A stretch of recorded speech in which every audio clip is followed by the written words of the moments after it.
So, from our conversation with Dr. Pablo Toral, it is clear that sustainable cities require sustainable solutions at all scales and in every sector.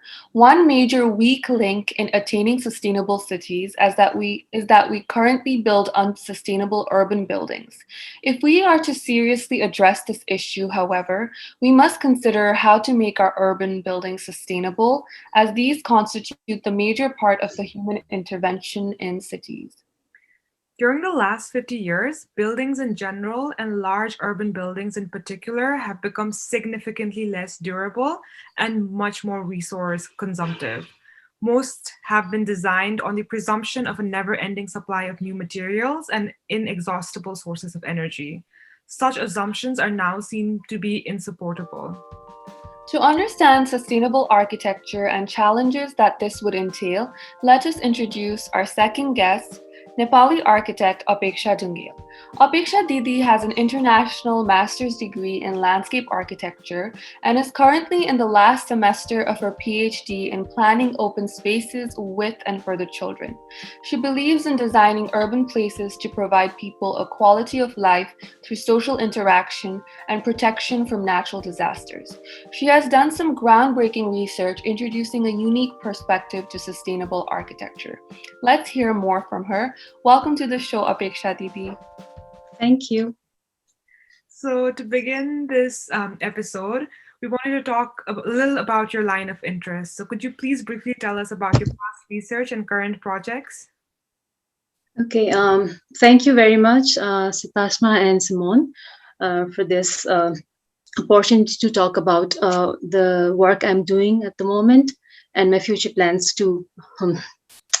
So, my line of interest, though the basic core has remained the same for a long period of time, I have realized that my working methods have to be changed uh, to reach my goal. As I have studied and have experience, did more research.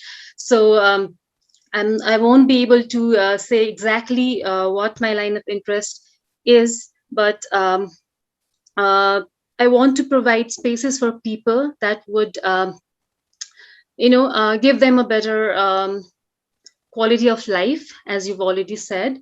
And my approach before was that if I create spaces by myself, that would be solved. But when I started working as an architect after my bachelor's, and I was doing a lot of private projects, I was able to contribute to a very small mass. And then I realized that it's not enough. And also, the knowledge I have, the skills I have is also not enough to contribute to the bigger society. So then I decided to do more research and more study. And the topic I chose was landscape architecture because architecture is till now, if we talk about architecture, it's more personal and it's more about buildings. But if you talk about landscape architecture, we go to the city as a whole. We think about different scenarios in the city. So this topic was more interesting for me because I always wanted to contribute more to the society as a professional. And I think the bigger goal of education as a whole is also to contribute more to the society and to develop your own skills too. So when I was so I decided to do a masters in landscape architecture, and it was not possible here. So I was exploring around the world too. And this particular master's was very interesting for me because it was international masters of architecture. So from the sound of it was interesting because we had students from 18 different countries. So it was interesting because it would be an experience to learn from their culture, from their way of thinking. And that's very important when you're working as an architect, to understand different scenarios and to try to solve problems in different ways by understanding other people's psychology and other people's culture and way of thinking too.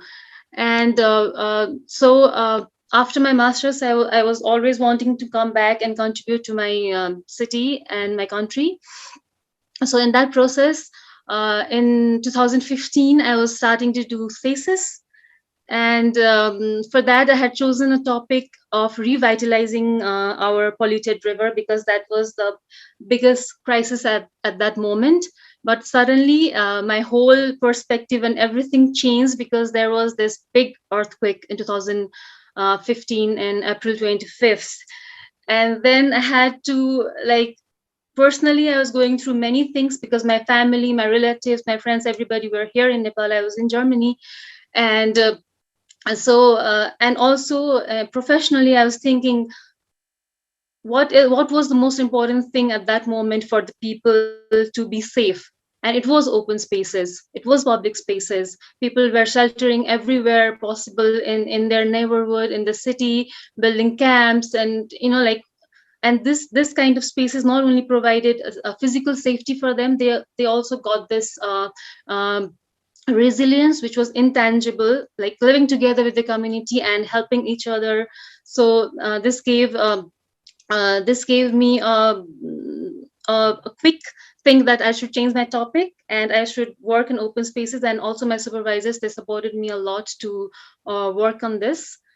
And after doing my thesis, I was like, okay, I did research in open spaces. I developed framework for planning open spaces. Now I can go back to Nepal and I can talk to the authorities, and I can use my design and research, because it was really good. I got a lot of appreciation for that, and I was very happy. I came back to Nepal in 2016, and then I went to different government agencies and many other institutions which are working on developing Kathmandu Valley. And when I reached there, um, I had a lot of things to say, but they were not really ready to listen to my things.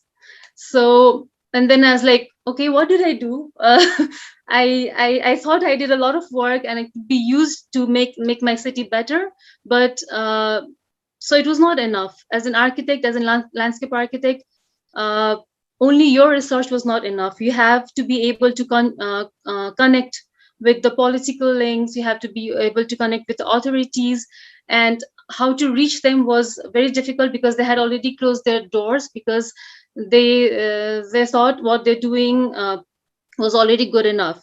So with that process, it was not possible for me to reach there. So then I decided, instead of working from whole to part, maybe I should start working in parts, so that I can make a better whole.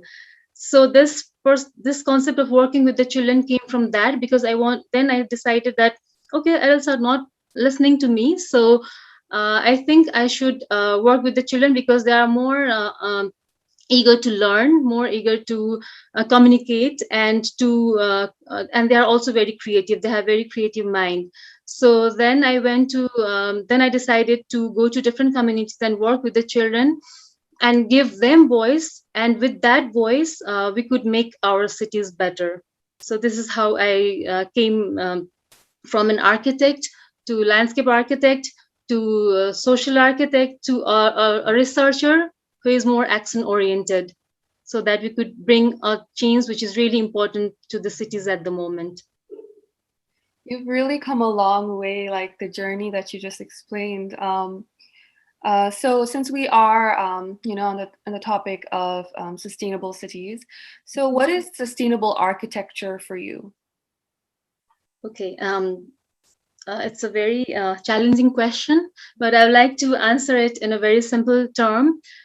Sustainable architecture, as is generally described, is more related to buildings, and we all know this. But buildings, they don't stand in isolation, and when they are erected or when they are constructed, they are already part of the bigger whole of the community and the city. So even if a building, and also another very important thing is that when we're talking about sustainable architecture in the cities, city is not an empty canvas. So we already have a lot of buildings, like Simone just said before, that there are lots of buildings which were constructed in the past few decades, which are very unsustainable. So we already have these challenges in the city. So when we talk about sustainable architecture, it's more like a self-sustainable building is not enough in our present context. So we have to think about how sustainable architecture can contribute to the bigger society and make a sustainable city. So only working on buildings as especially it's more projects are private, so they are not able to contribute to the bigger whole. They are self-sustainable, definitely. Maybe they consume less energy, maybe they produce more less carbon, and they do more less carbon emission. But to provide to the city as a whole, we have to be able to work with the people. So if if architecture is able to communicate with the local people, local culture and everything together, then only I think sustainable architecture is possible in today's context. Yes, I totally agree with that as well. And today, the way buildings and cities are designed, it has contributed to seeing nature as something completely isolated from us. Why do you think it's important to bring nature and sustainable architecture together? Okay. um, Architecture is, we always say it's for the people, and definitely we cannot exist without nature, so how can it be different? So when you talk about nature and architecture, it's not about including nature into architecture, but it's about taking from the nature and then building your architecture.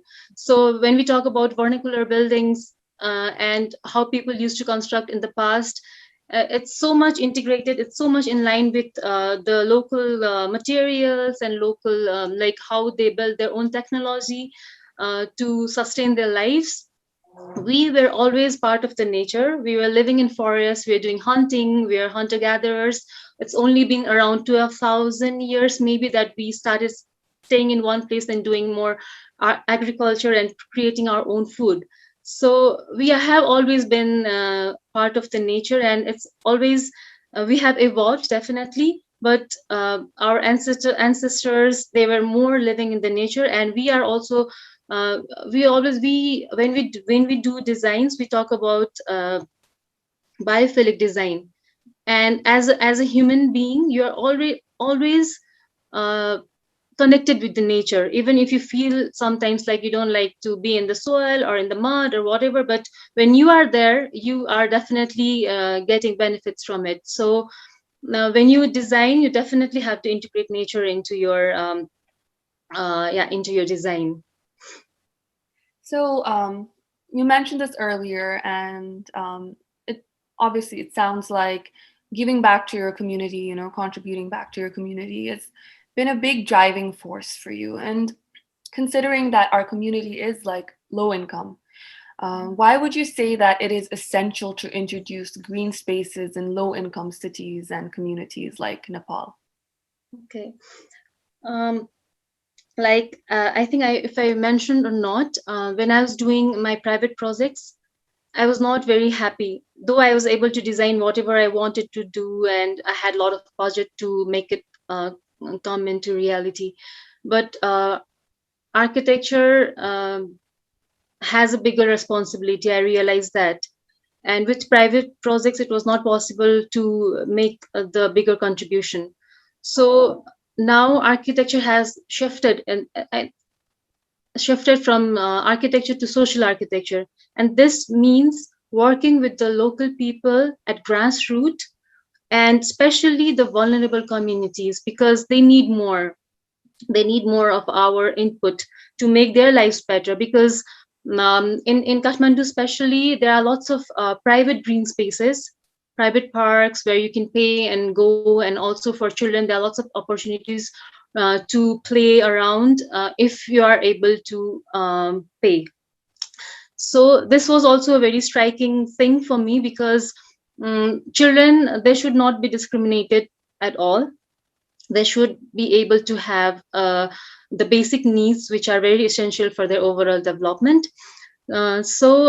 Especially working in rural communities was more important, because this would provide opportunity for the children in the lower income communities.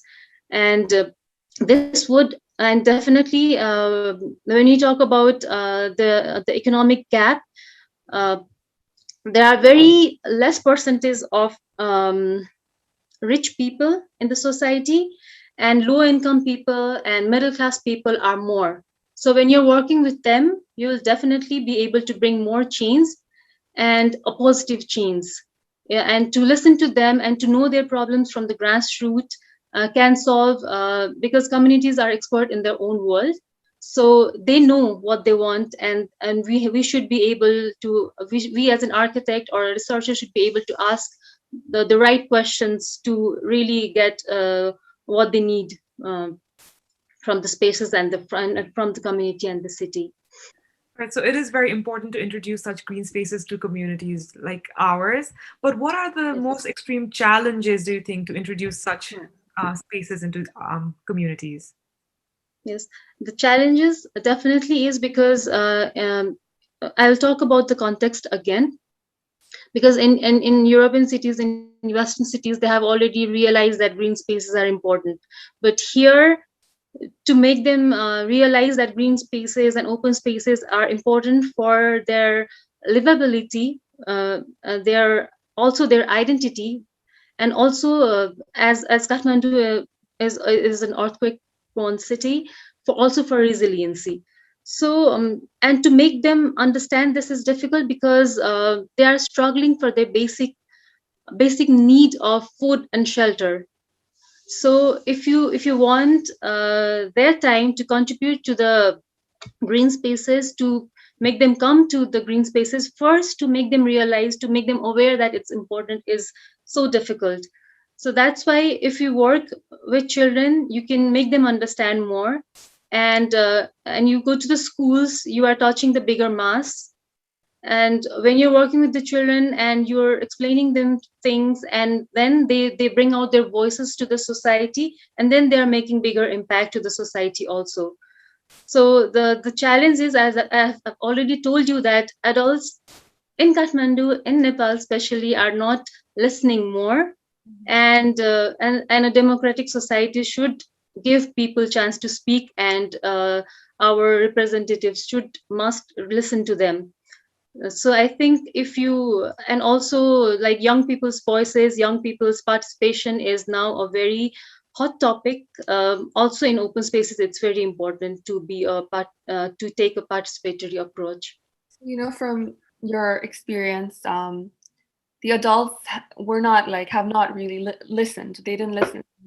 You found um, children listening to you more, and you are clearly an advocate of working with children to promote urban spaces and green spaces. So, why do you think this approach to urban planning is important, like especially in countries like ours? Okay. I have started doing research on this since last 3 years, and there are lots of other researchers who have been working on this field for around 20, 30 years. So I would like to take example from them. There's a researcher. I think he is a professor also, Roser Hart. He he said that he developed a ladder of participation for children, and it meant that the level of participation is also different. So it doesn't mean that you bring children and then tell them that okay, you can design a space. You have to be able to understand what they can contribute and to work accordingly. And also to make children believe that when you're small, you should not be involved in different things in your society or in your community. You should just focus on your studies. And when you're an adult like 18 or 16, you have the voting rights. Now you should be able to do everything. So this doesn't work like this, and it has failed many times. So as a kid, you should already be able to uh, make them responsible for their work and for their decisions, and also make them able to make mistakes and to learn from them. So that means that children from a very young age should be brought up with a very participatory and inclusive approach, so that they can contribute later to the society. They can be more responsible. They should be able to walk around their neighborhood freely, to play in their locality, and to understand how their society works from a very small age. And then only they can contribute to this. I would like to give example of a case in Bangalore. um, this was also done by UN, after the child rights was the convention was rectified. And this study showed that children who were living in slums in India were more responsible children than the children who were living in high-rise apartments. And it was found out that when they were doing interviews with the children, it was found out that the children who are living in slums were saying that they want to contribute to the community. They want to make the water clean. They want to bring drinking water to their community. So, and it's their responsibility to do it. But the children who are living in the apartments were always saying that I don't like the city. I want to move out of here. And this feeling is very bad. The feeling uh, should not be I want to move out of my place because it's not good enough for me. The feeling should be how can I make this place better for everybody.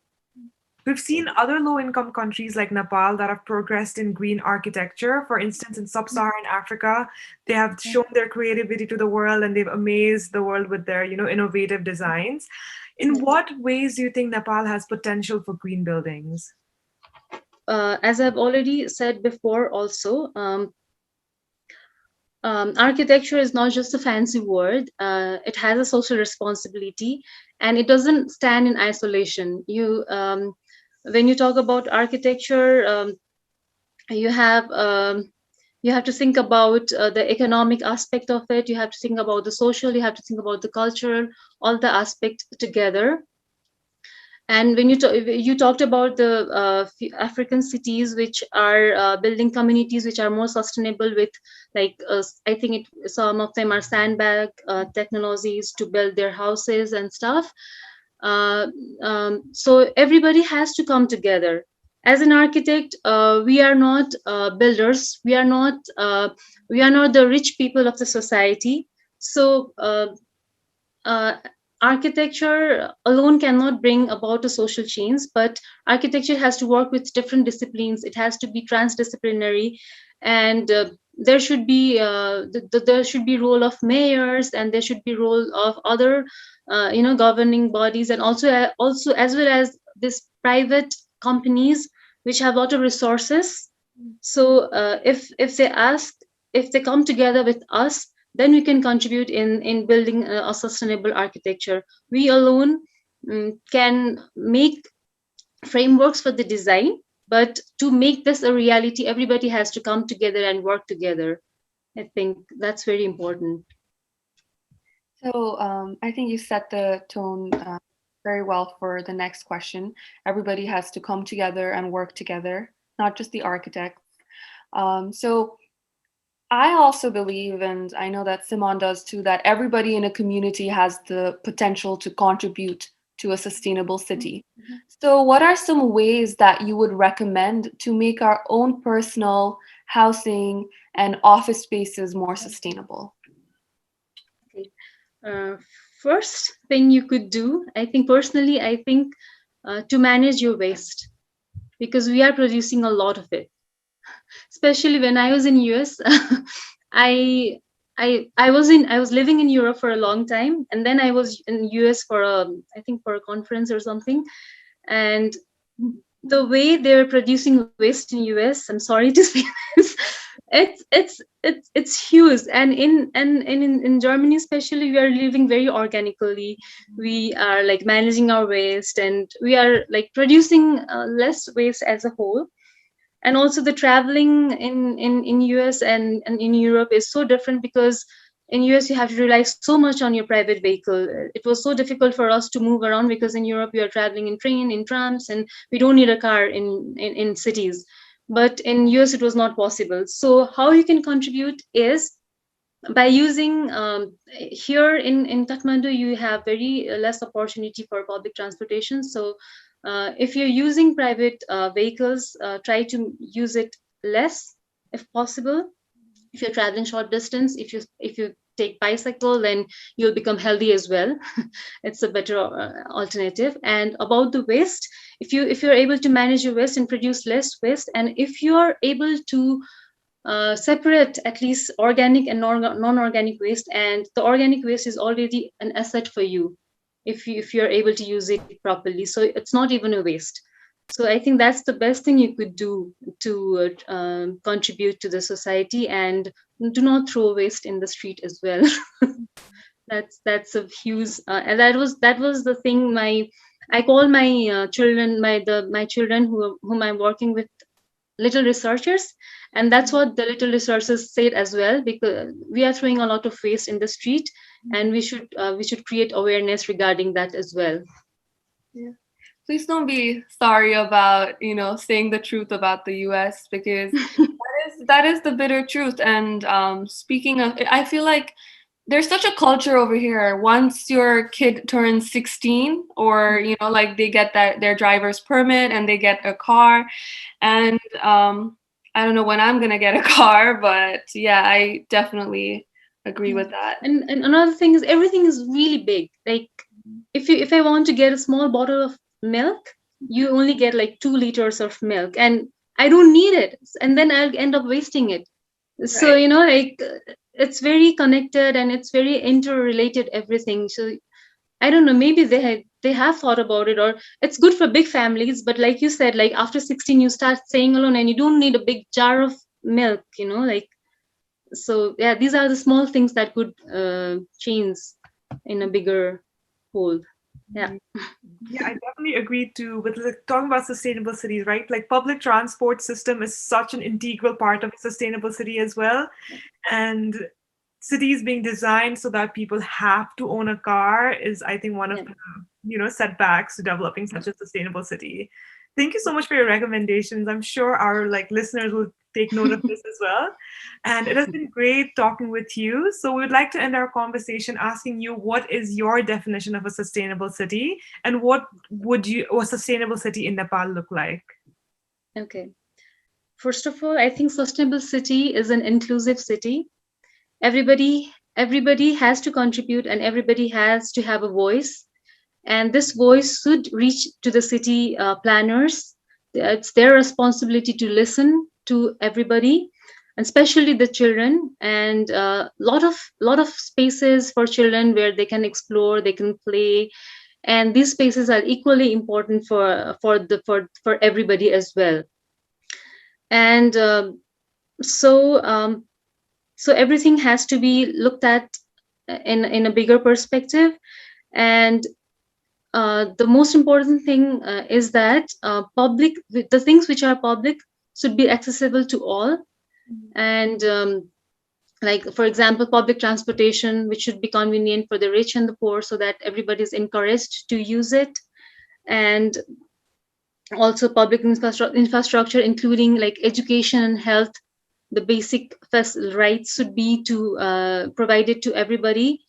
And so if a city has to be sustainable, it has to encompass all the disciplines, and not only architecture, but the people who work in the development field, people who work in education field. Everybody has to come together and work together. And this is really requires a transdisciplinary approach, not only multi but transdisciplinary approach, is that you learn from each other's expertise, and then work together to make a bigger change. Thank you so much, Apeksha Didi. We really, really appreciate your honesty, and we are very inspired by your work and very excited to see all that's coming your way. And thank you for your time. Thank you. Thank you. Before we end this episode, we would like to shed some light on what is happening in India and Nepal. Over the last few days, we've seen the alarming effects of the second wave of COVID-19 that has hit these countries. The need for emergency support is greater than ever before. We have links and resources we could find in the description box. Please help and support. And lastly, let us be mindful that the COVID-19 pandemic is far from over.